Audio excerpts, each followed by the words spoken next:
Hi gorgeous! In today's video I'll be sharing a full review, swatches, and a tutorial with you using the new Anastasia palette, Modern Renaissance. This is a very warm-toned eyeshadow palette, I will warn you now. So if warm-toned colors are not your thing, then you may not fancy this palette, but I'll let you know what I think about it up front.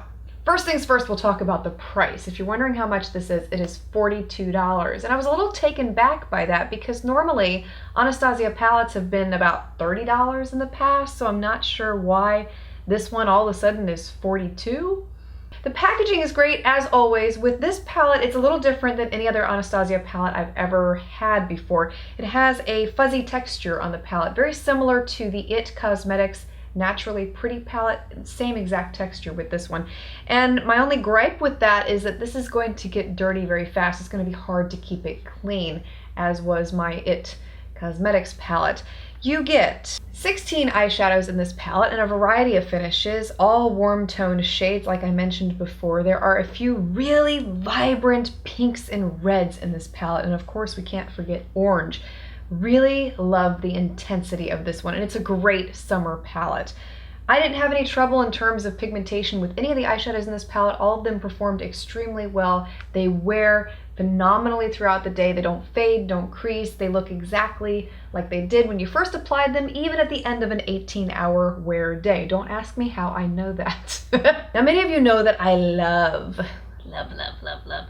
warm toned eyeshadow palettes. I am just drawn to them like a moth to a flame. I must have them all. So I have been loving it ever since it arrived on my doorstep, and I've been using it quite frequently. Like I said, blendability, quality of the eyeshadows you get in here, excellent, top notch, what you can expect from Anastasia eyeshadows if you've used them in the past. Still not too pleased with the type of packaging that they chose for this palette, simply because I am messy. I'm gonna get it so dirty. I'm gonna be dirty. And I'm not too pleased with the price of this one either and how much they've raised it. I mean, $12, that's quite an increase. So I hope that's not the beginning of a trend. And I say that because several of you have asked me in the past, what's a really great eyeshadow palette that is affordable that I can start my collection out with? And I've always recommended Anastasia palettes in the past because $30 for a palette is about middle range. The quality you get in here is superb, and if you break it down per individual eyeshadow, really affordable. So I'm a little disheartened to see that. But let me know what you think about this palette if you did happen to get it, or based off of today's video, if this is one that you'll be getting or skipping. And if you're looking for a way to wear this palette, I have a gorgeous summer look for you coming up here. Okay, how gorgeous is that? It looks intense during application, but I promise you it's gonna look pretty. First shade I'm taking from the palette is Burnt Orange, and I'm applying this lightly into the crease. A little bit goes a long way because this eyeshadow is super pigmented. And after applying that, I'm going back with a shade that matches my skin tone and blending out the edges. With the shade Venetian Red, now you know I had to use this one. I'm applying this into the outer half of the eye and carrying it into the outer V a little bit. And the brush I'm using here is a flat paddle brush. This is the MAC 2, what is it? I forgot what it is. Oh my gosh, I use this brush all the time.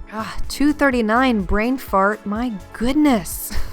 Okay, and then I went back with a little bit more of the shade Burnt Orange that I used in the beginning and blended the edges of where Venetian Red meets Burnt Orange. And then I'm taking one of the other really pretty pinks in the palette, Love Letter, and applying a little bit of this into the inner corner of the eyes. Now I know this looks crazy, but it's going to look really pretty once we apply the next eyeshadow, and that is Vermeer. I'm applying this wet, so I applied a little bit onto the brush, spritzed it with a setting spray, and then applied it into the center of the eye. And I'm blending it into the pink shades on the inner and outer corners. And this eyeshadow is what brings everything down a notch, so the look is more wearable. Finally, I'm taking Real Gar. I don't know if that's how you say it. It's that dark orange shade at the end of the palette, and I'm using this to deepen up the crease and go along the edges of the pink to add more definition. And for lining my eyes, I'm going with one of Makeup Geek's eyeliners. This is in the shade Spice. I lined the lower waterline with this pencil, the upper waterline, and I also lined the upper lash line with it too.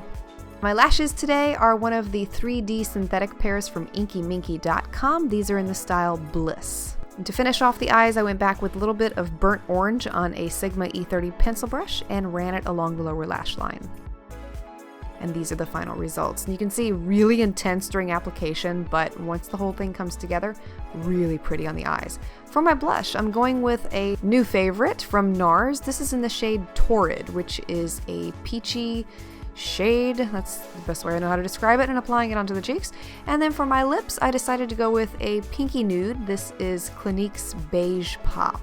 And if you're interested in this palette, I will have it listed for you below.